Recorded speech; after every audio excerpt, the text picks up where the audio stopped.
Hello friends, स्वागत है आपका DKV नामक स्टडी चैनल पर।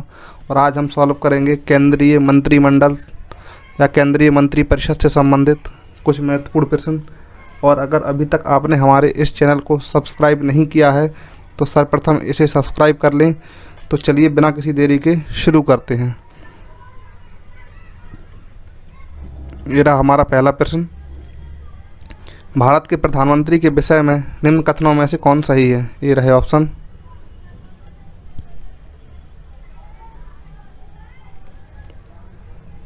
इसका सही जवाब है ऑप्शन डी, प्रधानमंत्री मंत्रिपरिषद का वास्तविक नेता होता है। यही कथन सही है, बाकी अन्य सारे कथन गलत हैं। प्रश्न क्रमांक 2, भारत का प्रधानमंत्री रिक्त स्थान होता है। ये रहे ऑप्शन।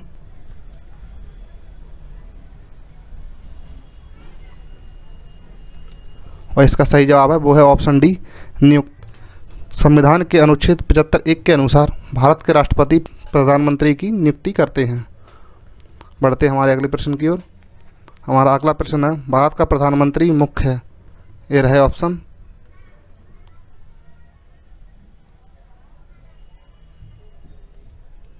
और इसका सही जवाब है वो है ऑप्शन बी, केंद्र सरकार का। ये रहा हमारा अगला प्रश्न, संविधान के अनुच्छेद 78 में किसके दायित्वों का प्रावधान है? ये रहे ऑप्शन।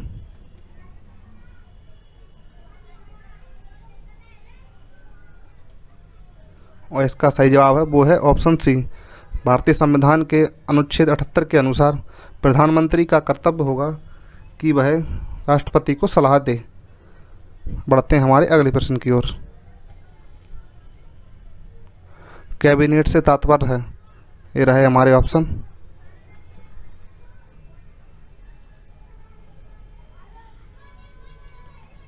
और इसका सही जवाब है ऑप्शन सी, कैबिनेट स्तर के मंत्री से।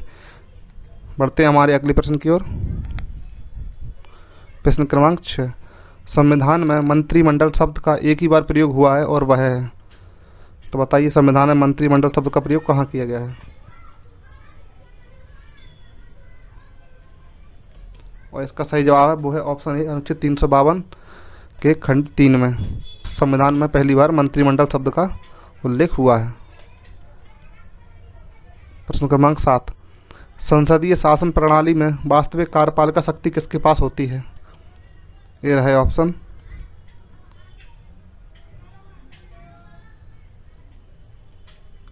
और इसका सही जवाब है ऑप्शन बी, प्रधानमंत्री के पास। 8वां प्रश्न, यदि भारत के प्रधानमंत्री उच्च सदन के सदस्य हैं तो? ये रहे ऑप्शन।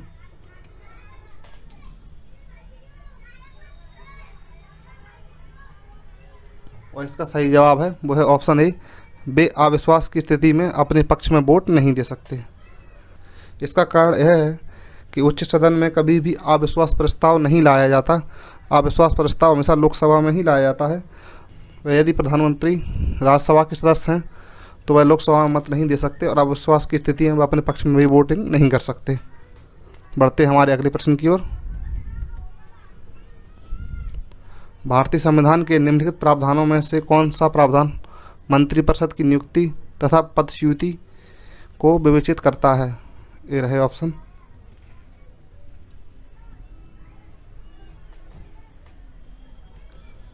और इसका सही जवाब है वो है अनुच्छेद 75। और अनुच्छेद 75(1) के अनुसार मंत्रिपरिषद के सभी मंत्रियों की नियुक्ति और उनका त्यागपत्र या फिर हटाया जाना, बर्खास्तगी को विवेचित किया गया है। आमतौर पर भारत के प्रधानमंत्री होते हैं। ये रहे ऑप्शंस।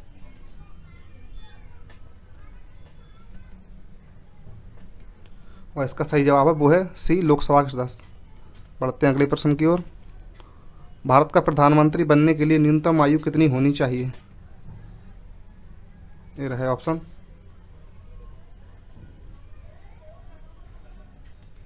और इसका सही जवाब है वो है ऑप्शन बी, क्योंकि अधिकतम प्रधानमंत्री लोकसभा से ही बनते हैं।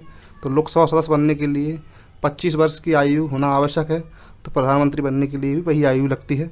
और अगर प्रधानमंत्री राज्यसभा से हैं तो प्रधानमंत्री बनने की न्यूनतम आयु 30 वर्ष यहाँ पे हो जाएगी। बढ़ते हैं हमारे अगले प्रश्न की ओर।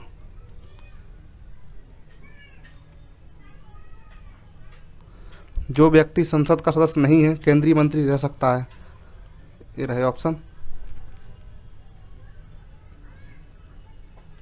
और इसका सही जवाब है ऑप्शन सी, 6 माह तक।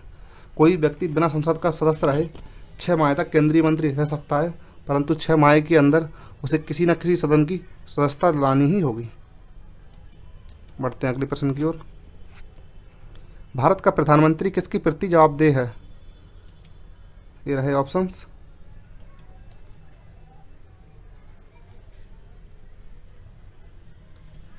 और इसका सही जवाब है ऑप्शन सी, लोकसभा के प्रति। मंत्रिपरिषद सामूहिक रूप से किसके प्रति उत्तरदायी होती है? ये रहे ऑप्शंस।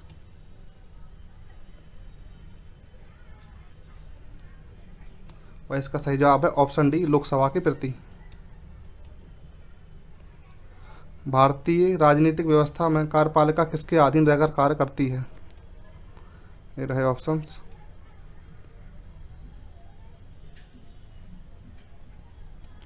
और इसका सही जवाब वो है ऑप्शन बी, विधायिका। प्रश्न क्रमांक 16। निम्न में से कौन सा एक प्रस्ताव भारत में मंत्रिपरिषद रख सकती है? ये रहे ऑप्शन।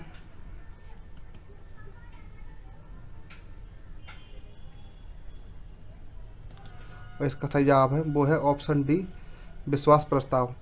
और ये अधिकतर बाकी के तीनों प्रस्ताव हैं, अविश्वास प्रस्ताव, भर्त्सना प्रस्ताव, स्थगन प्रस्ताव, ये अधिकतर विपक्ष को द्वारा लाए जाते हैं। बढ़ते हैं हमारे अगले प्रश्न की ओर। लोकसभा में मंत्रिपरिषद के विरुद्ध अविश्वास प्रस्ताव लाने हेतु न्यूनतम सदस्य संख्या है? ये रहे ऑप्शन।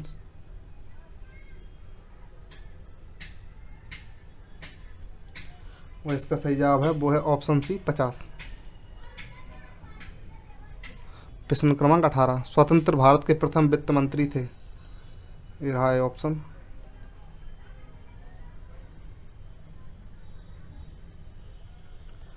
और इसका सही जवाब है आर के षणमुखम चेट्टी। बढ़ते हैं हमारे अगले प्रश्न की ओर। भारत की स्वतंत्रता के पश्चात प्रथम मंत्रिमंडल में कानून मंत्री कौन थे? ये रहे ऑप्शन।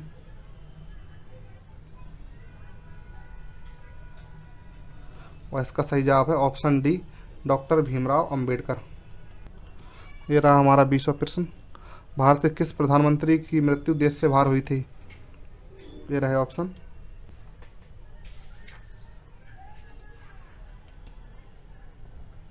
और इसका सही जवाब है वो है ऑप्शन सी, लाल बहादुर शास्त्री। जो इनकी मृत्यु हुई थी वो ताशकंद में हुई थी, उज्बेकिस्तान। बढ़ते हैं हमारे अगले प्रश्न की ओर। प्रश्न क्रमांक 21। निम्न में से कौन से प्रधानमंत्री बनने से पूर्व किसी राज्य के मुख्यमंत्री नहीं रहे? ये रहे ऑप्शंस।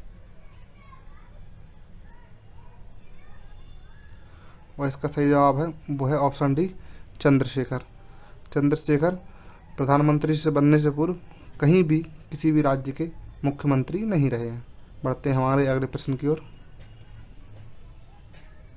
भारत के प्रधानमंत्रियों में से कौन अपने कार्यकाल में संसद में कभी उपस्थित नहीं हुआ? ये रहे ऑप्शन।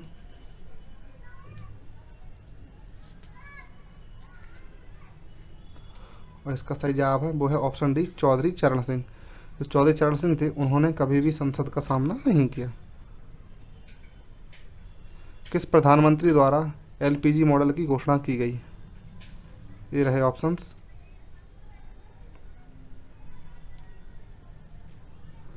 और इसका सही जवाब है वो है ऑप्शन सी, नरसिम्हा राव। उप प्रधानमंत्री पद का सृजन? ये रहे ऑप्शन।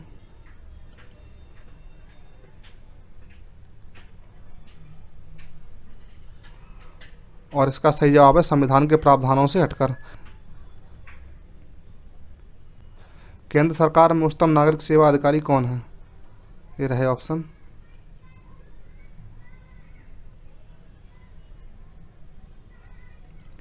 और इसका सही जवाब है वो है ऑप्शन ए, मंत्रिमंडलीय सचिव। बढ़ते हैं अगले प्रश्न की ओर। निम्न में से किस संवैधानिक संशोधन द्वारा मंत्रिपरिषद की संख्या लोकसभा के कुल सदस्यों के 15% की सीमा निर्धारित कर दी गई? ये रहे ऑप्शंस।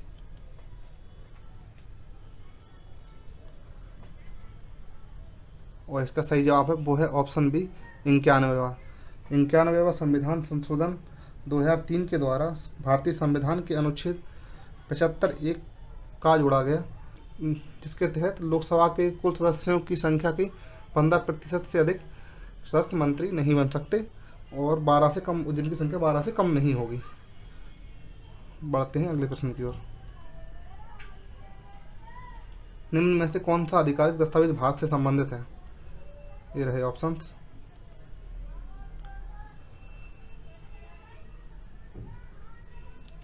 इसका सही जवाब है ऑप्शन बी श्वेत पत्र। बढ़ते हैं अगले प्रश्न की ओर। संघीय मंत्रिमंडल का पुनर्गठन किसकी रिपोर्ट पर आधारित था? ये रहे ऑप्शन।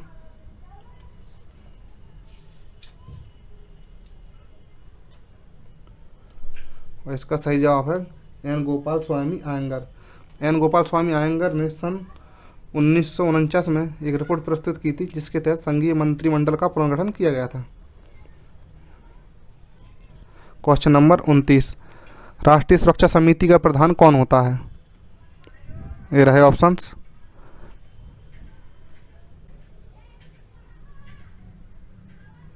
और इसका सही जवाब है ऑप्शन सी प्रधानमंत्री। स्वतंत्र भारत में प्रथम बार संसदीय सचिव का पद किस वर्ष सृजित किया गया है? यह है ऑप्शन।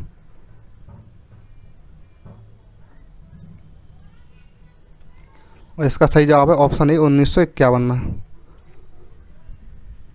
जय जवान जय किसान का नारा किसने दिया? ये रहे ऑप्शन।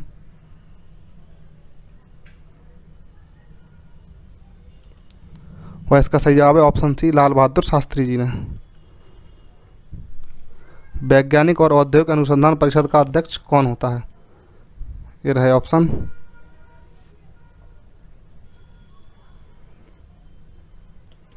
इसका सही जवाब है प्रधानमंत्री।